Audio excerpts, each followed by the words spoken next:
अबे वो देखे कि जाहिल बैठा हुआ है, भी लग रहा है। क्या हाल है भाईजान? जी अल्लाह जो शुक्र आहे। तव्हां ॿुधायो? उर्दू में बोले ना भाई। छो उर्दू में छो ॻाल्हायां?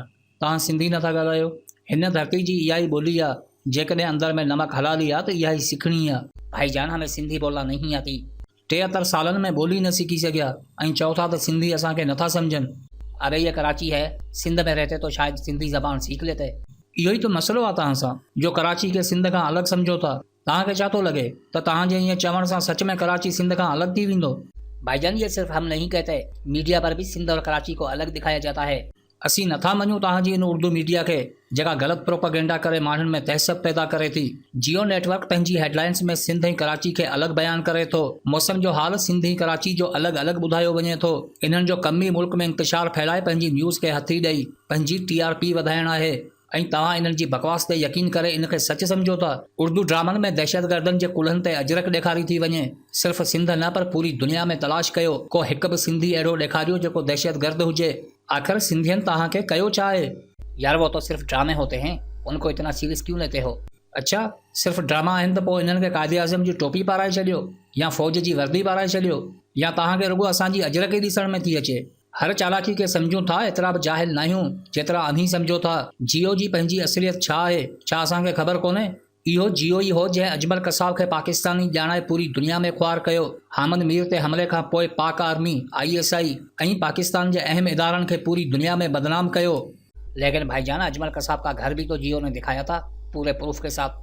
जेकॾहिं अजमल कसाब पाकिस्तानी हो त times of India J article में इहो छो छपियो त अजमल कसाब जो तालुक़ उत्तर प्रदेश जी तहसील बिदोना ज़िला औरैया सां हो? न सिर्फ़ एतिरो पर उन आर्टिकल में अजमल कसाब जो बर्थ सर्टिफिकेट ऐं राशन कार्ड बि ॾेखारियो वियो।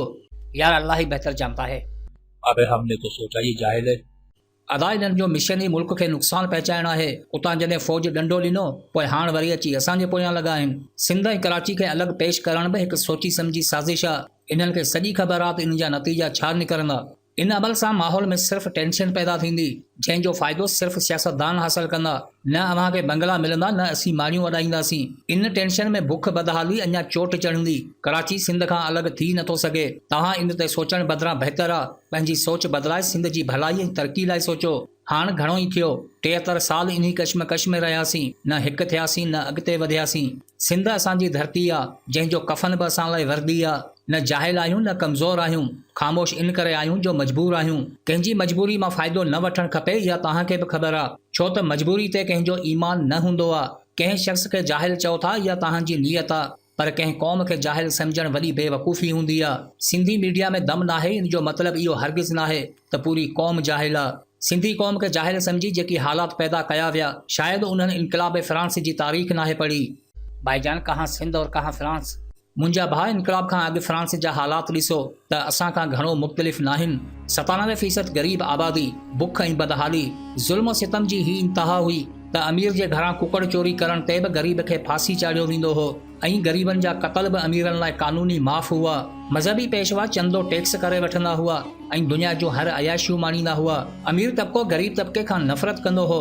अवाम खे बेवकूफ़ सम्झी टैक्स जी शरह एतिरी त वधाई वई जो 2 वक़्त जी मानी खाइण बि नसीब बणिजी वई। कई ख़ानदान इन ज़ुल्म जी नगरी में क़तल थी विया। जज खां वठी हर आला उहिदेदार बादशाह वटि गिरवी हुआ। रिश्वत जी खुली छूट हुई। एहसास ऐं इंसानियत जो क़बरूं अणलब थी वयूं। फ्रांसीसी क़ौम उन वक़्तु दुनिया जी मज़लूम तरीन क़ौम बणिजी वई ऐं उन्ही क़ौम खे फ्रांसीसी अमीर तबिको जाहिल सम्झंदो हो। पर चवंदा आहिनि त जॾहिं ज़ुल्म क़ानून बणिजी पवे त मज़ामत फ़र्ज़ थी पवंदी आहे। अहिड़नि हालतनि में ग़रीब तबिके मां हिकु अहिड़ो ग्रुप उथियो जंहिं सभु शाही दरबार सिफ़े हस्ती तां मिटाए छॾिया। न सिर्फ़ कानून पर पूरे फ्रांस खे बदिलाए छॾियो। दुनिया जी तारीख़ में जेकी बि इनकलाब आया, उन्हनि जी शुरूआति ग़रीब तबिके मां ई थी आहे, जंहिंखे अक्सर अमीर जाहिल सम्झंदा रहिया।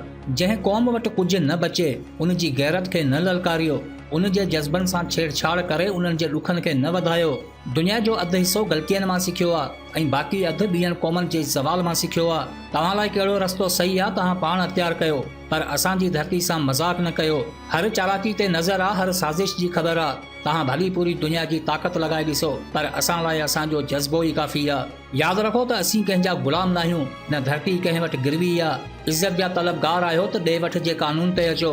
हिकु हथु ॾियो, हिकु हथु वठो। असांजी तारीख़ ऐं तहज़ीब असांखे इहो ई सेखारियो आहे त जेको ॾे तंहिंखे वापसि मोटाइणो आहे। तव्हांजे ख़ौफ़ जो असां वटि वजूद न आहे, छो त असां वटि पंहिंजो उसूल आहे। होशियो हेमू खां वाक़िफ़ नाहीं त हुर तहरीक मां सम्झी वञ त सिंधी क़ौम अमन जी हामी आहे, न त बग़ावत लाइ सिंध जी औरत ई काफ़ी आहे।